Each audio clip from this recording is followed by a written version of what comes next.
부터 134편까지는 성전에 오르는 노래라는 부제가 붙어 있는 그러한 하나님께 드리는 찬양입니다.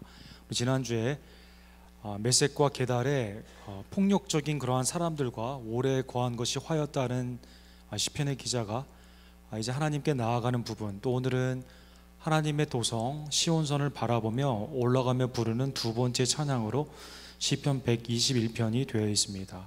이 순례자의 노래가 천국을 향해 가는 우리들의 노래가 되기를 간절히 원합니다. 함께 기도하겠습니다. 사랑의 하나님 아버지, 감사합니다. 오늘도 하나님의 말씀을 들을 수 있는 귀한 은혜의 날, 구원의 날을 허락해 주심에 진심으로 감사드립니다. 매일의 삶이 주님의 임재 가운데 찬양을 드리는 삶이 되기를 간절히 원합니다. 천국 백성으로 이 땅에 살아갈 때 영원한 고향인 하나님의 나라를 바라보며 우리는 기쁨과 즐거움으로 이 신앙의 여정을 형제 자매들과 함께 기쁨과 감사함으로 지내는 하나님의 복된 순례자들이 되기를 간절히 원합니다. 오늘도 우리의 영원한 도움이 되시는 하나님이 우리의 영원한 도움이 되심을 믿고 고백하는 시편 기자의 찬양이 우리의 찬양이 될 수 있도록 하나님 말씀 가운데 은혜를 더하여 주시옵소서. 예수 그리스도의 이름으로 간절히 기도드립니다. 아멘. 우리 지난 봄에 오셨던 우리 네팔의 서정수 목사님을 통해서 네팔 카트만두에 굉장히 큰 그 마뉴멘트가 세워졌다는 말씀을 들었습니다. 그 마뉴멘트는 다른 것이 아니라 로드 슈바라고 불리우는 그 우상입니다.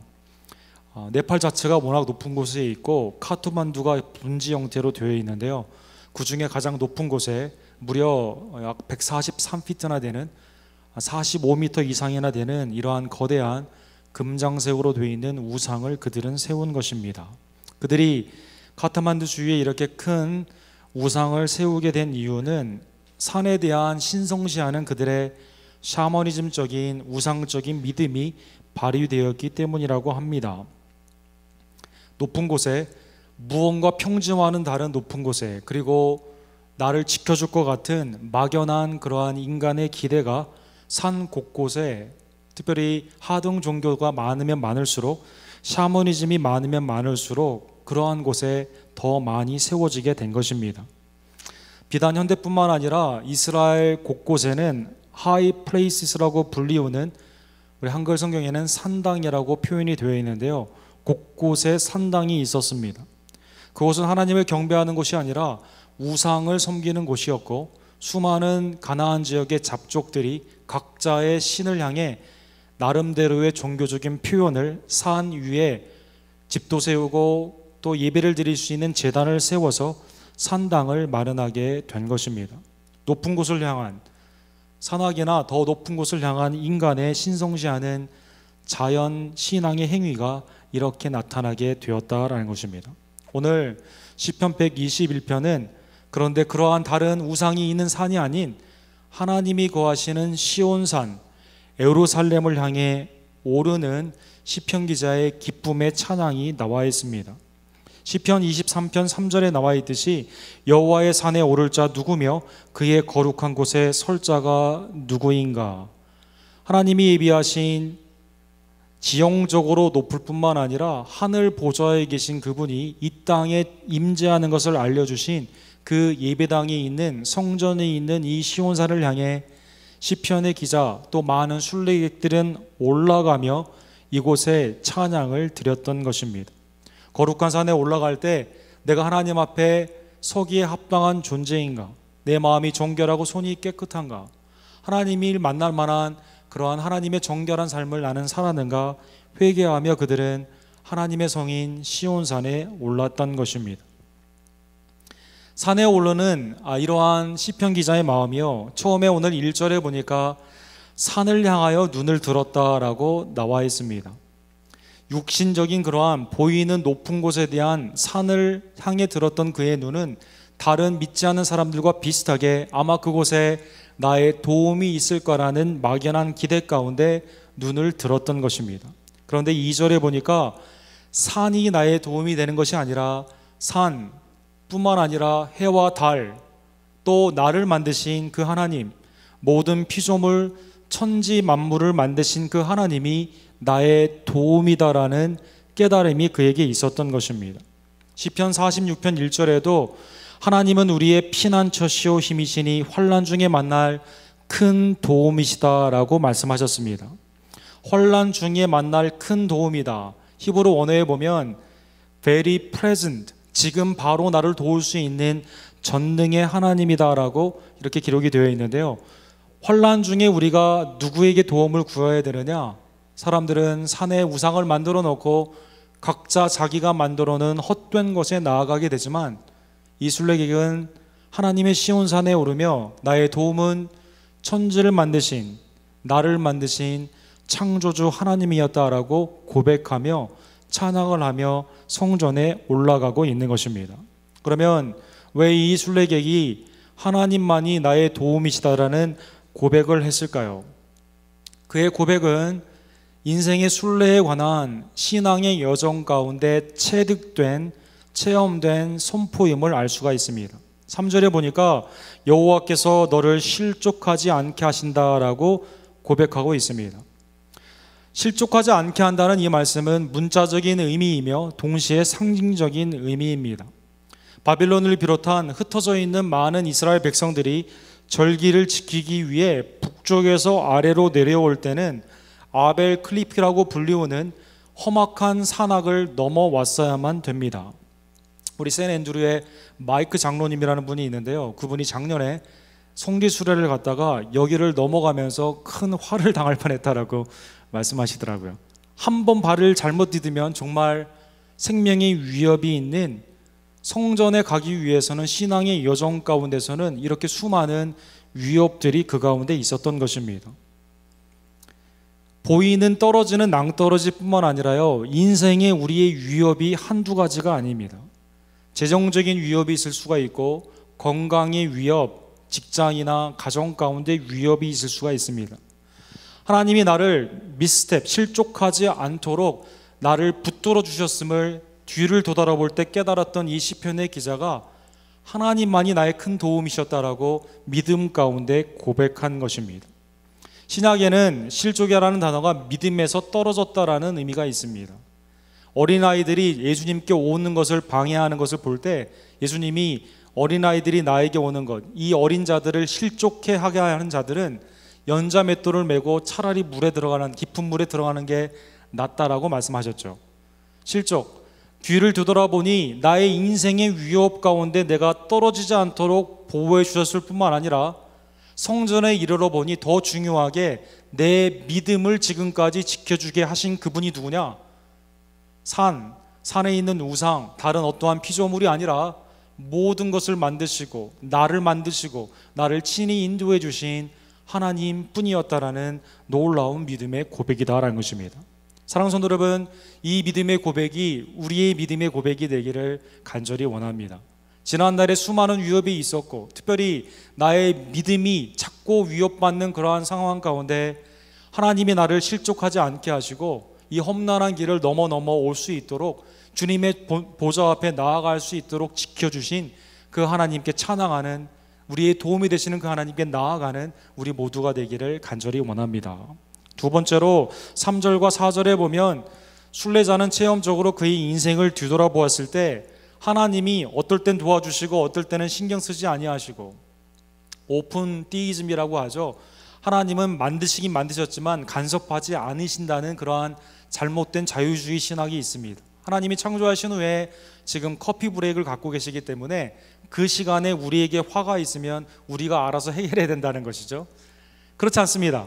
성경은 우리에게 하나님은 우리를 지키시는데 졸지도 아니하시고 주무시지도 아니하신다라고 말씀한 것입니다.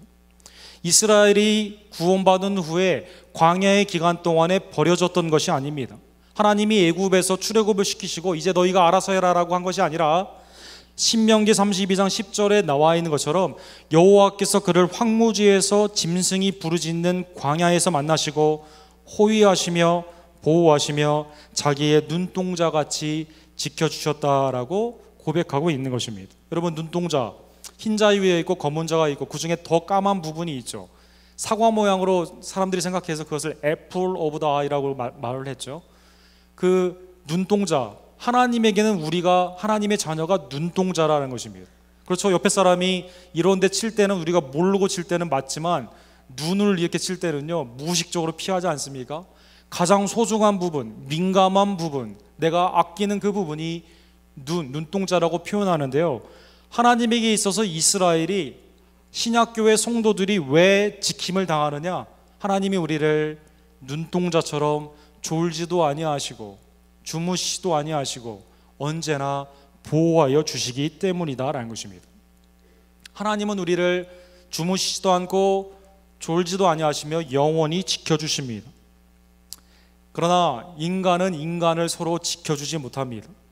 인류의 역사는 창세기 4장에 보면 비극적인 종말의 시작을 알리는데요, 선악을 알게 하는 나무의 열매를 따먹을 때 정령 죽으리라 했던 하나님의 말씀이요, 그 다음 세대에 너무 어처구니 없게 형 가인이 아벨 동생을 죽이는 것으로 바로 너무나 쉽게 다다르게 된 것입니다. 가인이 아벨을 죽였을 때 하나님께서 가인을 찾아가십니다. 아벨이 어디 있느냐, 너 동생 어디 있느냐라고 하나님이 물으십니다. 이때 가인이 뭐라고 말합니까? 내가 알지 못하나이다, 내가 내 아우를 지키는 자이니까 라고 반문한 것입니다. 지키지 않았을 뿐만 아니라 오히려 살인한 것입니다. 형제가 형제조차도, 형이 동생조차도 지켜주지 못하는 것이 죄인들의 관계인 것입니다. 부모가 자녀, 자녀가 부모조차도 제대로 지켜주지 못하는 것이 인간 관계다라는 것입니다. 그러다 보니 사업 관계로 만나거나 이익 관계로 만나게 되면 더 많은 싸움이 있게 되죠. 민족과 민족이 서로 전쟁을 하고 싸움을 하게 되는 것입니다. 여러분, 우리 한국 그 역사에서 우리는 늘 피해자라는 생각을 가지고 생각을 많이 하죠. 그런데 비에트남에 가면 꽝아이라는 곳에 한국군 증오비라는 것이 있다고 합니다. 1978년도에 이 증오비가 세워졌는데요, 이것은 한국 청년부대가 무려 430명이나 되는 양민들을 학살하고 거기에 있는 물건들을 약탈해간 그 사건을 기억하며 거기에 죽은 사람들의 이름이 있고요, 한국군을 증오하는 내용들의 글이 남겨져 있다고 합니다. 여러 문화적인 관계 가운데 한국이 사과도 하고 제주시와 이제 자매결연을 맺으면서 비로소 이곳에 사람들의 마음이 풀려서 한국군 증오비에서 한국군 피해자 추모비로 바뀌게 되었다고 합니다. 하나님은 우리를 생명을 지켜주시는 분입니다. 그러나 인간은 서로를 지키지 못하고 오히려 살인하는 그러한 죄의 열매를 맺고 있는 것입니다. 그러면 인간이 인간을 지켜주지 못하기에 인간이 만든 우상은 인간을 지켜줄까요? 그렇지 않습니다. 열왕기상 18장 27절에 보면 갈멜산에서 엘리야 선지자 1명과 바알과 아세라 선지자 750명이 누가 하늘에서 불을 내리는가 컨테스트를 하게 됩니다. 이때 바알, 남성형의 대표적인 우상이죠. 풍요와 돈을 상징하는 우상입니다. 아세라, 하늘의 보좌에 있다는 하늘의 별의 여신입니다. 이들을 불러내기 위해 그들의 선지자 수백 명이 몸에 칼을 대고 소리를 지릅니다. 그러나 아무런 반응이 없습니다. 이때 엘리야가 우상이 얼마나 헛된 것임을 이렇게 말합니다. 그는 신인즉 묵상하고 있는지, 혹 그가 잠깐 나갔는지. 여기다 잠깐 나갔다는 뜻은 화장실에 갔는지 확인해 보라는 뜻입니다. 혹은 그가 길을 행하는지, 길을 잃었는지, 혹은 그가 잠들어 깨워야 할 것인지 더 큰 소리로 불러보라라고 말을 합니다. 결과는 어떻게 됐습니까? 불은 내려오지 않습니다. 그러나 물로 제단을 쌓은 엘리야의 제단 가운데 하나님은 불로 역사하셨다는 것입니다. 왜 하나님이 우리의 큰 도움이 되십니까? 왜 인간이 아니면 우상이 우리의 도움이 되지 않습니까? 우리를 환난에서 건질 만한 능력도 없고 긍휼의 마음도 없다라는 것입니다. 인간은 서로 증오하며 죄인 가운데 서로 살아가지 못하는 죄의 품성을 가지고 있을 뿐이며, 우상은 그러한 인간들이 만든 헛된 것이기 때문에 순례자가 산악의 길 가운데 수많은 우상들을 그가 보았지만 그것은 나의 도움이 아니고 오직 하나님만이 나의 도움이라고 고백하고 있는 것입니다. 사랑하는 성도 여러분, 우리의 도움이 하나님뿐임을 다시 한번 믿음으로 고백하는 우리 모두가 되기를 간절히 원합니다. 재물이나 사람이나 다른 어떠한 것을 영혼의 구원 가운데 아무것도 할 수 없는 그것들을 의지하는 것이 아니라 나를 만드시고 나를 구원하시고 나를 인도하시는, 지키시는, 눈동자같이 보호하시는 하나님께만 의지하는 그러한 신앙인들이 되기를 간절히 원합니다. 세 번째로, 하나님은 오늘 본문에 보면 내 우편에 그늘이 되셨다라고 나와 있습니다. 히브리적인 표현의 내 우편은 좋은 쪽이며 친근한 쪽이며 나의 언제나 근접한 거리에 있다라는 그러한 뜻입니다. 출애굽기 13장 21절에 하나님은 이스라엘 백성들을 낮에는 구름 기둥, 밤에는 불 기둥으로 인도하셨음을 말씀하고 있습니다. 광야에 앞길이 험악한 그때, 갈 길을 알지 못하는 그때 하나님은 구름 기둥으로 낮에 해가 상치 못하도록 그들을 인도하셨습니다. 밤에 수많은 사람들이 위협을 하고 외적을 만날 수 있는 그러한 때에 하나님은 불기둥으로 갈 길을 알려주신 것입니다. 오른쪽에 그늘이 되어주셨습니다. 그래서 우리는 염려하지 않아도 돼요. 6절에 낮에 해가 너를 상치하지 아니하며 밤의 달도 너를 해치 아니하리다.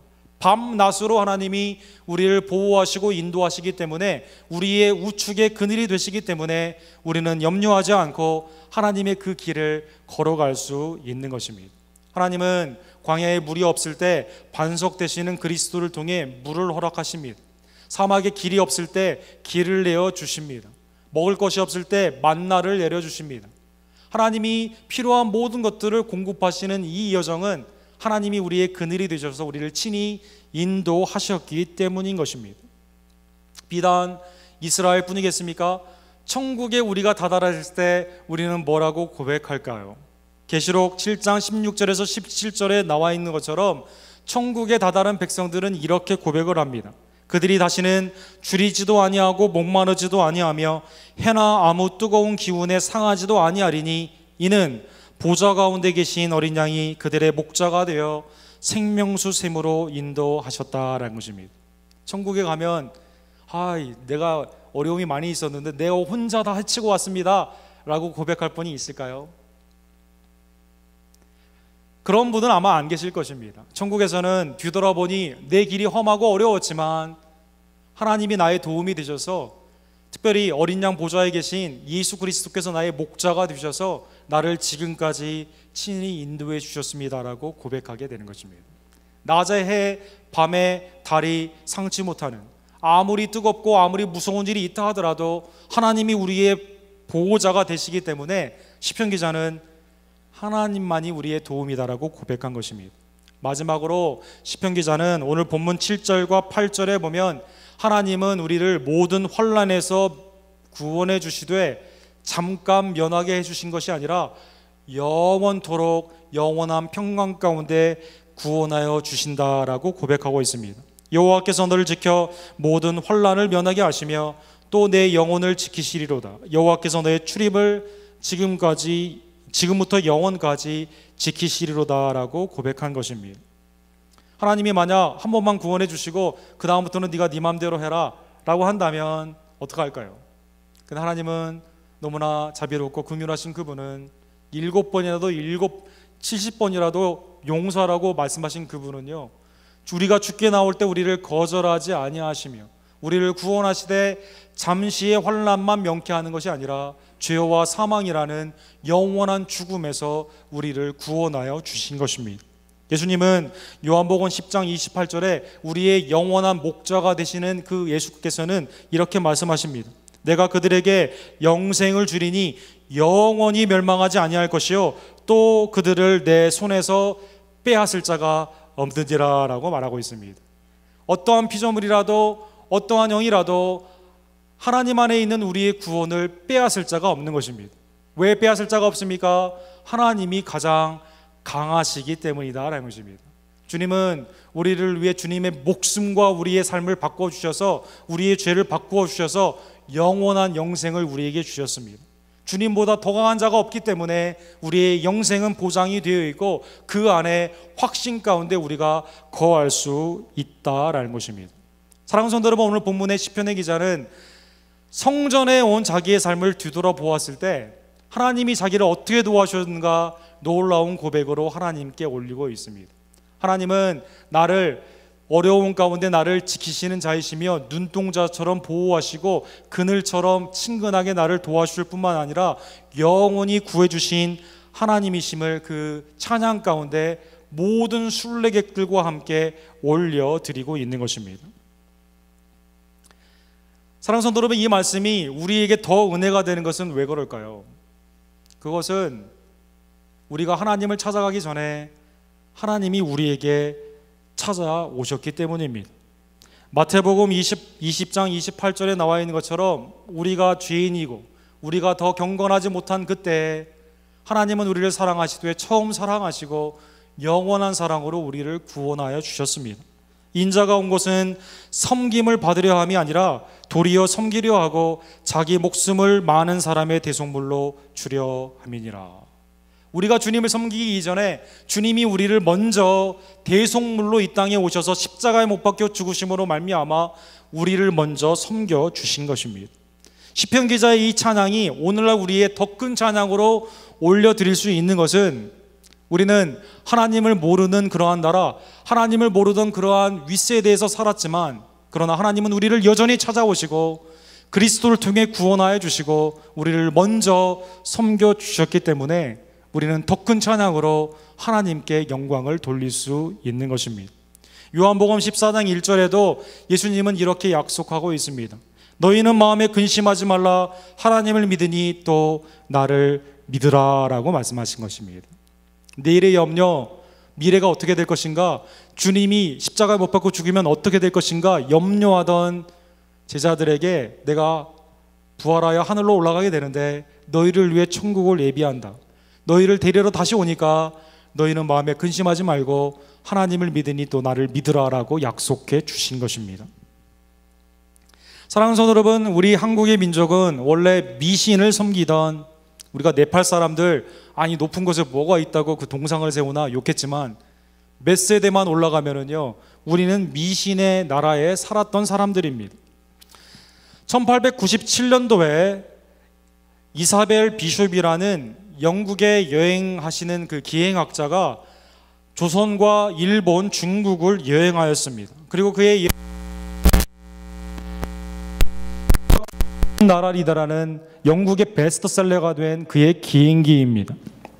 그가 한국에 왔을 때 너무 놀라웠던 것은요, 당시 농민의 수입이 연소득이 약 30불이었다고 합니다. 그런데 거리마다 무당들이 있어서요, 미신집이 있어서 무슨 대소사가 있을 때마다 이 구슬하고 점을 보러 가고 그런 일을 했던 것이죠. 그래서 이분들의 수입이요, 물어보니까 월 수입이 75불 정도 됐다고 합니다. 그러니까 얼마나 됩니까?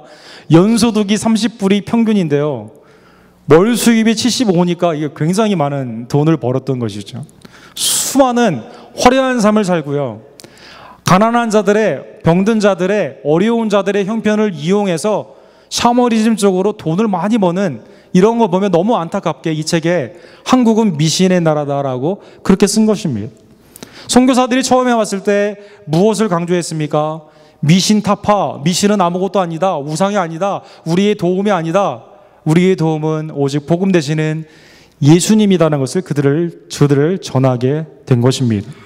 사랑하는 성도 여러분, 우리는 이러한 나라에 살았다가 하나님의 놀라운 복음의 은총 가운데 우리에게 먼저 찾아오신 예수 그리스도의 놀라운 복음을 받아들여 많은 분들이 예수님을 영접하게 되었습니다.